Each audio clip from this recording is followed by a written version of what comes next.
వీక్షకులందరికీ నమస్కారం.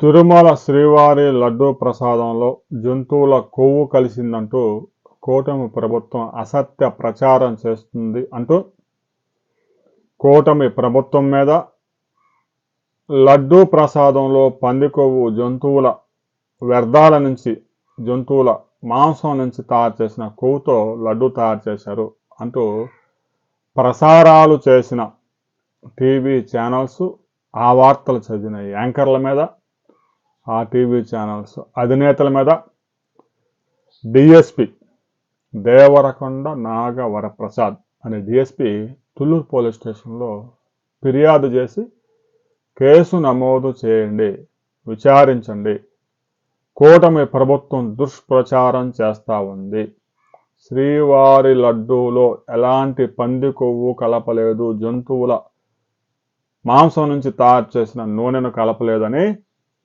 సుప్రీంకోర్టు ఆదేశాల మేరకు ఏర్పడిన సిబిఐ సిట్ విచారణలో తేలిపోయింది. అయినా కూడా విష ప్రచారం చేసి హిందువుల మనోభావాలను దెబ్బతీస్తున్నారు అంటూ ఒక డిఎస్పి ప్రభుత్వానికి వ్యతిరేకంగా పోలీస్ స్టేషన్లో కంప్లైంట్ ఇచ్చారు అంటే ఆ డిఎస్పి వెనుక పనిచేసిన అజ్ఞాత శక్తి ఎవరు?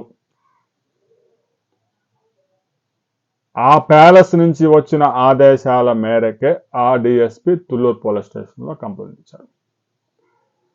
ఇప్పటికే తిరుమల లడ్డు వ్యవహారంలో రాజకీయ ప్రకంపనలతో పాటు స్వామీజీలు కూడా రంగంలో దిగారు. వేలాది మంది స్వామీజీలు ఒకవైపు, మరికొంతమంది స్వామీజీలు మరొక వైపు స్పష్టంగా రెండు గ్రూపులుగా విడిపోయి లడ్డూలో కల్తీ అయితే జరిగింది కానీ పంది కొవ్వు కలపలేదని కొంతమంది స్వామీజీలు, లడ్డూ తయారీలో జంతువుల నుంచి తీసిన నూనె కలిపి పంది కొవ్వు కలిపి లక్షలాది కోట్లాది హిందువుల మనోభావాలు దెబ్బతీశారని మరికొంతమంది స్వామీజీలు ప్రెస్ మీట్లు పెట్టి రాజకీయ వేడిని మరింత రగిలిస్తున్నారు. తాజాగా నాగవరప్రసాద్ ఇచ్చిన ఫిర్యాదు మేరకు పోలీసులు కంప్లైంట్ రిజిస్టర్ చేస్తారా? టీవీ5, ప్రైమ్9 మిగతా ఛానల్స్ ఎవరైతే ప్రసారాలు చేశారో వాళ్ళ మీద కేసులు నమోదు చేస్తారా? విచారణకి పిలుస్తారా? తిరుమల శ్రీవారి లడ్డూలో జంతువుల కొవ్వు అయితే కలపలేదు కానీ కల్తీ అయితే జరిగింది అని చెప్పిన సుబ్బారెడ్డి ఏమి కలిపాడో అనే విషయాన్ని స్పష్టం చేస్తారా?